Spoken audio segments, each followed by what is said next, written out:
Assis la nuit, dans l'une des manufactures de sa commune, Johann Gänsefleisch écrivait, décrivait le monde tel qu'il existait par le constat de l'Ilia, à la façon des feux journaux datant des temps modernes, agonie arriérée du cycle dernier, à la façon des feux journaux, périmés, morts-vivants nés dès leur vominescence.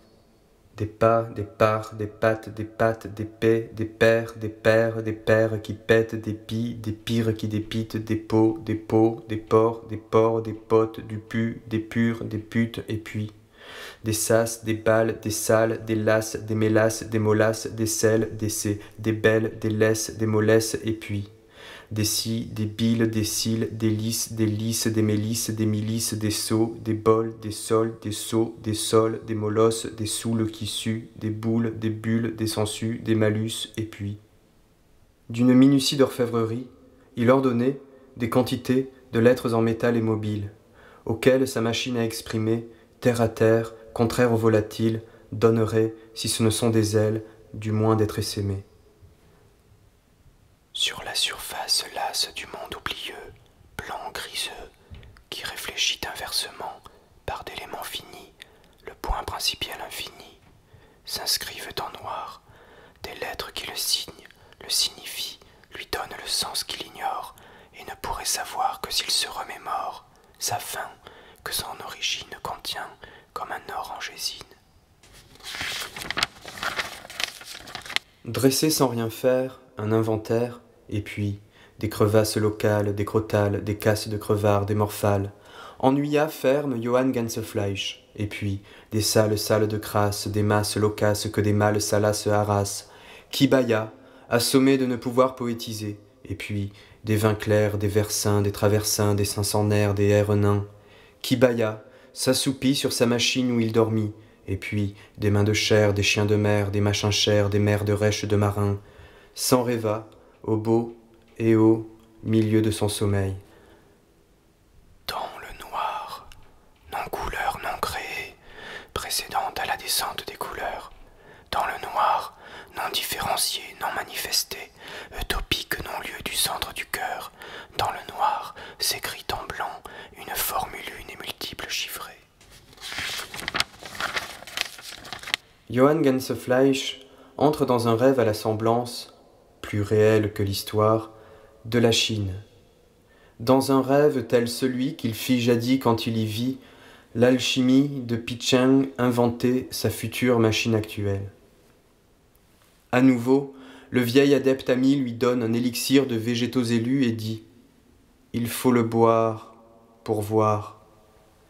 Il boit et voit, le double langage en hélice enlacée, et trouve, découvre, couverte par l'oubli, une machine nouvelle, pneumatique, une machine à introduire dans le blanc d'entre les lignes de lettres des formules cachées, porteuses d'esprit.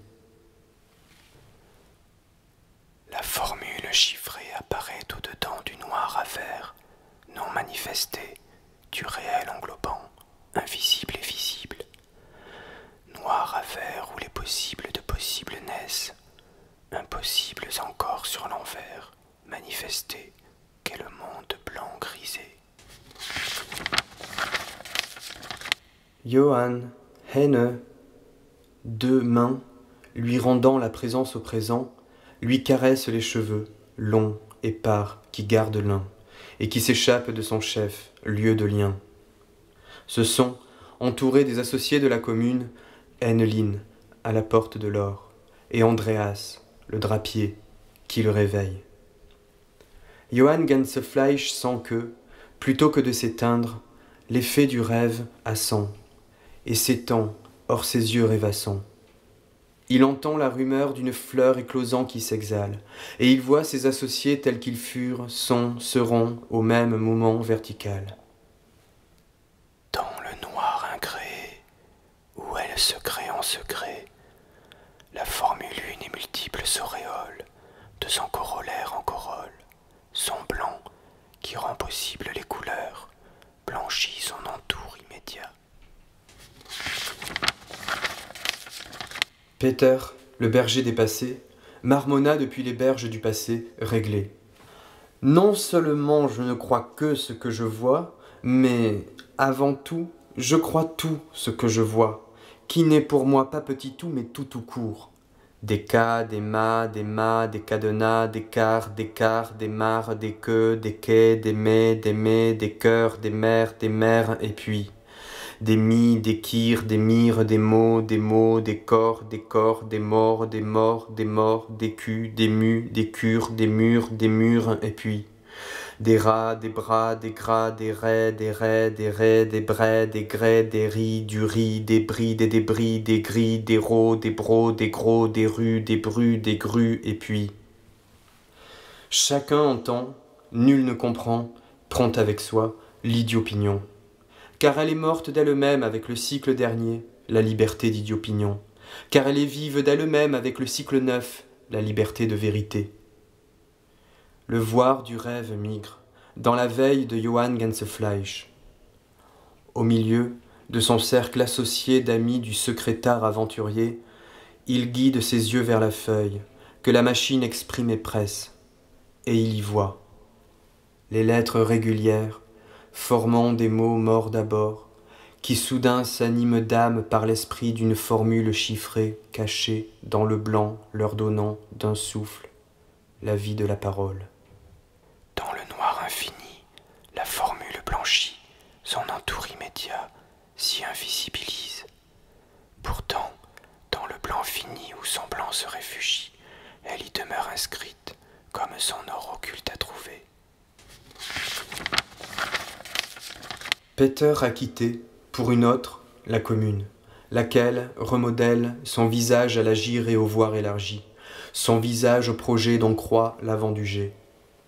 Avec ses associés, amis aimés, Johann Gänsefleisch raisonne, dresse autour de l'intuition que le rêve lui donne, les moyens de la concrétiser, fertiliser le monde par l'idée. Il se dit: le réel n'est pas que ce que moi je perçois, mais aussi, et davantage à l'infini, ce que je m'éperçois et ce que j'imperçois. Et il fabrique, poétise, la machine nouvelle, pneumatique, qui manquait à celle ancienne mécanique uniquement. La formule une et multiple s'exile de sa noire origine, incréé d'où jaillit le créé, invisible d'où sourd le visible. Elle pénètre, et avec elle son utopie secrète, le monde manifeste, blanc-gris, pour y être sans paraître, y agir sans surgir. Debout, ici et maintenant, dans le matin qui hisse ses mains tenant l'étoile, Johann Gänsefleisch et ses associés, ses âmes amies aimées, écrivent, antécrivent, l'univers tel qu'il n'est pas encore, tel qu'il est, mais avec éclairci en lui tout obscur interstice de l'être, où les germes à naître, cachés, se tapissent. Ils se disent qu'ils survivent non réglés dans le passé, qu'ils s'avivent naissant dans le présent, qu'ils soient vive ouverture agissant du dedans du futur, c'est demain qui nous rend la présence au présent.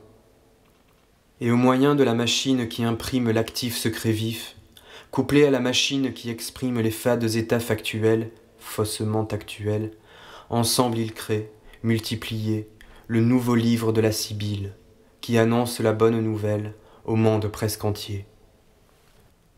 Un nouvel équilibre intérieur renouvelle le monde, un peu plus maintenant univers comme l'un contenant les divers, car nourri à son insu par la formule non visible d'utopie, par les chiffres qui agissent dans et entre les lignes de lettres. Au simple d'esprit.